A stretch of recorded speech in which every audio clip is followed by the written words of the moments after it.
Alrighty, I've sort of overdone a little bit with these. It doesn't matter because I've got silicone. I can seal this up with silicone. I might just give this a bit of a quick spray around the edges just to sort of stop it from rusting on the edges. I've got the trimmed off the floor screen. It looks perfect. It looks absolutely perfect in there, as flat as anything. I went up there on the ladder. I got measured it. Well, I didn't exactly measure it, but I had a bit of a good look, and I reckon it's about a foot. It's got to be at least from basically here to where it's got to go. So, yeah, I'd run it about 45 centimetres, I'd say. I've got more of this shrink crap, so I'm going to probably get into soldering and get the panel out. I would like to just do it all up there, but I don't think it's going to flaming happen. Just trying to get a lead out there and whatnot. There is an option of nicking that box, but then I'd have to put the box on a slanted roof and it's likely to slide down. That's the one with the battery in it and running the 12 volt cigarette lighter plug soldering iron. The other thing is too, you ever tried using a soldering iron on a blowy, cool day in the outdoors? It's pretty shit. It's cool on that much. It's hard to keep everything flaming, you know, melting on you. So yeah, I probably got to work out some attachment on this to loop back as well. There's going to be a fair bit of silicone stuff I've got to do up there anyway, probably involving you know, the screw that's going to hold this and around here and solar panel, and also after I shrink wrap those. That's all right, but that's only just basically a shrink wrap thing. There's no guarantee it's actually waterproof, so I want to sort of cover the connections in silicone as well. So yeah, I don't know how it's all going to go. I might have to just try and use a 240 volt one outside and rig the generator up, but I think it's going to be hard to put it all together in one hit, but it's also going to be hard to run the generator that far, you know, up the flaming ladder with a soldering iron going cool and extension leads and blah blah. So yeah, anyway, I'll probably just solder it all up and take it all up as one and see how we go with that. Alrighty, been slamming away here.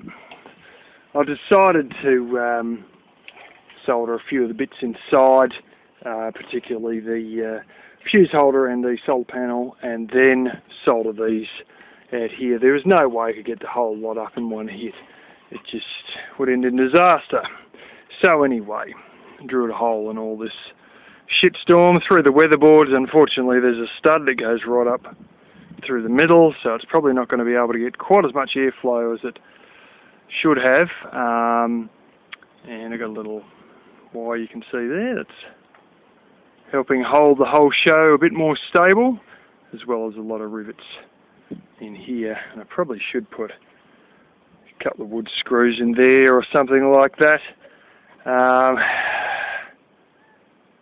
Not sure that it really matters that much, because quite honestly the weight is going to be hanging down this way, so it's going to be pushing hard against there and trying to pull away from the top by pure physics, so I don't know if it really even matters. Yeah, so anyway, I've got to make up a little a bit of a mount for the solar panel. If you get solar panels too close to corrugated iron sheets, they get affected by the radiant heat off the sheet and then aren't as efficient, and while that sort of doesn't really matter, I still like the idea of keeping it cooler rather than hotter, so I'll probably end up using just a bit of that black aluminium stuff I used for the 40 watt panel on the end of the veranda there, that the semi-portable little 26 amp hour sealed lead acid battery out of the cardboard house runs off. Now that same stuff, the aluminium, extruded aluminium, I have shitloads of that still left. and I'm probably likely to mount that on somehow and then mount it onto here or something like that. I've got to sort of bring it up just to check that I've got enough cable length, and while I've got a little bit of cable length, I don't know that it's quite enough, or it may be rather tight. And then of course I've got to silicon up all this crap and all that in there, or it sort of cut in too deep, and over all the electrical connections. I don't know if she's really gonna... Oh, she might play ball with us today. So this thing's only like a 10 watt panel, and that's like a... Oh shit, it's only like 2.4 watt fan. But anyway, you know, the fuse that goes in it is essentially the ability to turn it on and off. Yeah, so anyway, I'll hook it all up and slap a fuse in, and may spin it, may not. It'll at least spin at a slow rate, and in that I should be able to hear it running, or probably even just feel the end or whatever. So anyway, I'll go work these, what's his names out, the solar panel mounts.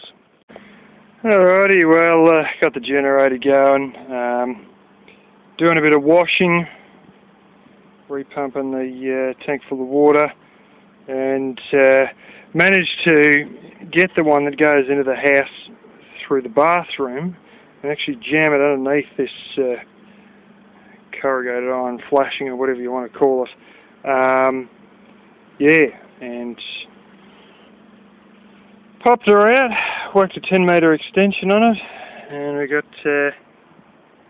oh yeah, that's working. So yeah, I don't know if I'm going to need to clean the tip or what, but I can get up there now and solder all that stuff. Fingers crossed that it doesn't blow too much and blah blah blah. I have a little black bit you might be able to see in there. That's the shrink wrap stuff. After that's done, I'm going to silicon everything up. Silicon around the actual shrink wrap stuff, because of course that isn't guaranteed waterproof if it doesn't shrink enough, which I don't think it really has on my negative wire coming from the panel. Oh yeah, in case you don't realise, the panel's actually up there, and that's the... Hang on a sec. That's me waterproof, what's his name, fuse holder. Trying to avoid burning my foot here. And there's the panel. So yeah, anyway, I'll put this camera down and we'll get to soldering.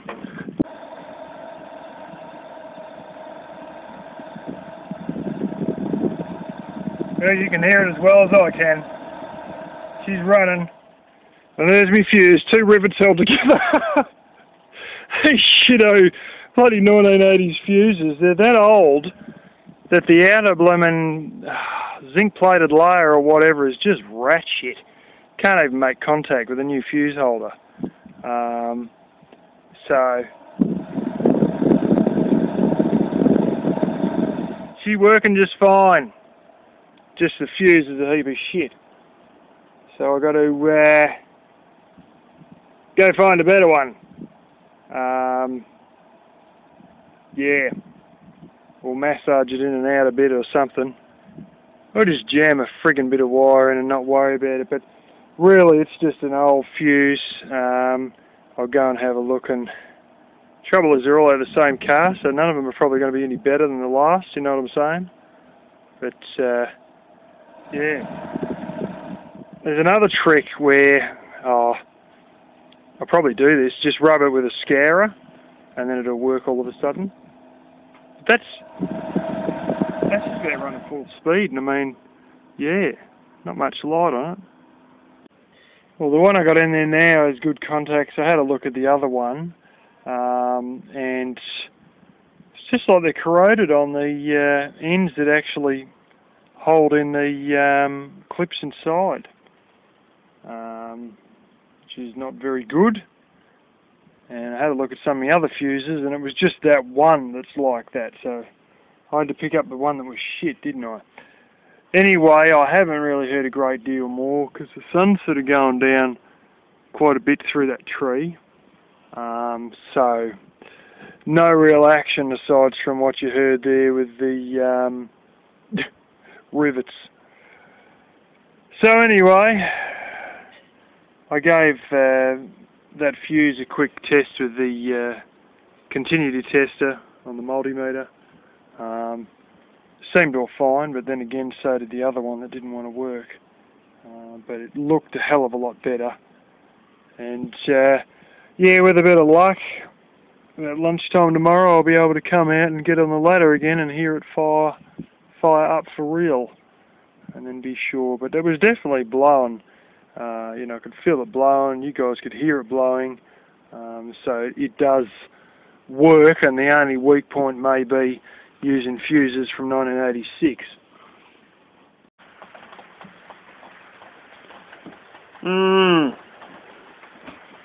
Stayed up pretty late, so I've slept in a bit, but the kittens are gone. Trashed the flaming kitchen. Nothing new. Keep playing with plastic bags. Tipped a few things over and whatever, but that's just no big deal. That's just the way kittens are, isn't that right, kittens? Very excitable. It's a rainy day, so they're stuck inside. This is probably supposed to be about 10 mil, like about 3/8 of an inch worth of rain. Yeah, which is good, because we seem to be getting a reasonable amount of rain more recently. Yeah, this will be the day that I've got to start putting in the polystyrene, if that's the case. I've got washing that I sort of done one run on just to get the soldering iron heated up for yesterday.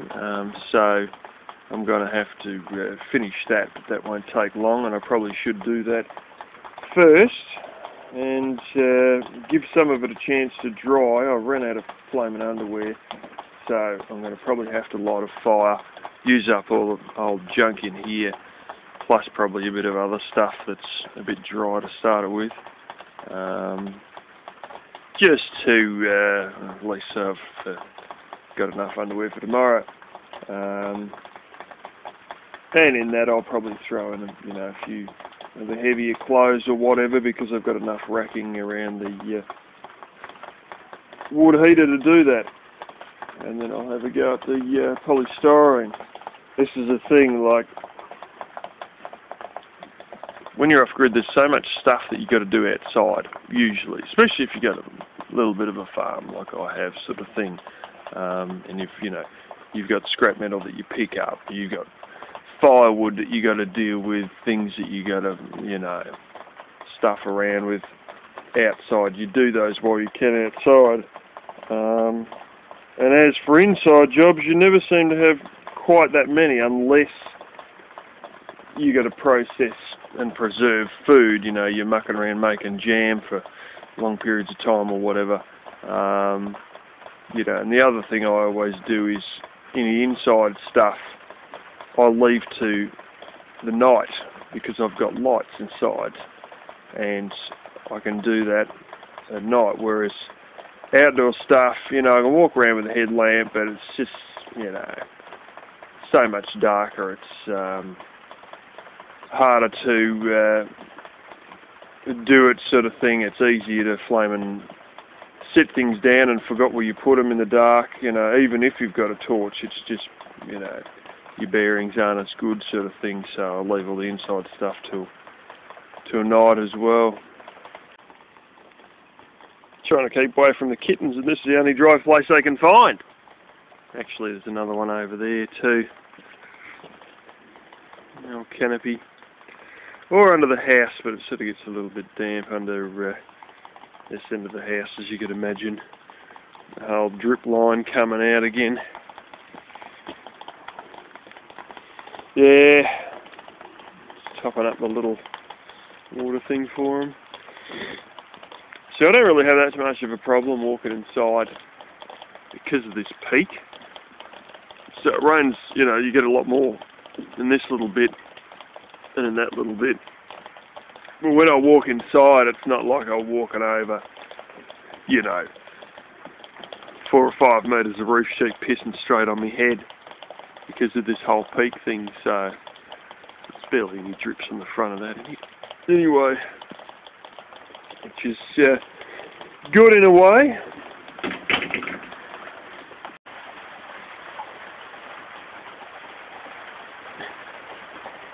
Bit followed by kitty. Hey, pussy. That was played out in like a boom, boom, boom, boom, boom, boom sort of arrangement. Get me big, I reckon. Swiping a few extra videos off the tablet that have already been uploaded, 116. Yes. Anyway, sitting here and this noise just starts up. I don't know if you can hear it. I can hear it real clearly. Just randomly started.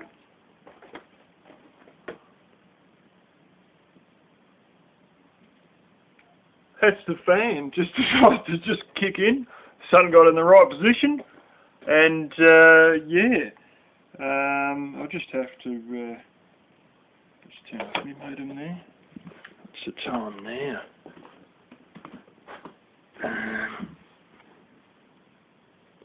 Yeah, 2:03 p.m. It's been going since, well, last few minutes, probably 2 o'clock. So that's worked out quite alright. It's been raining most of the day. It's stopped raining now, so the sun's obviously come out enough, and I hear it humming away quite alright there. So while we don't have a lot of hot air because it's only about 68 Fahrenheit, 20 degrees at the moment, at least I know this thing's firing without a problem, and well, I can put my ladder away now.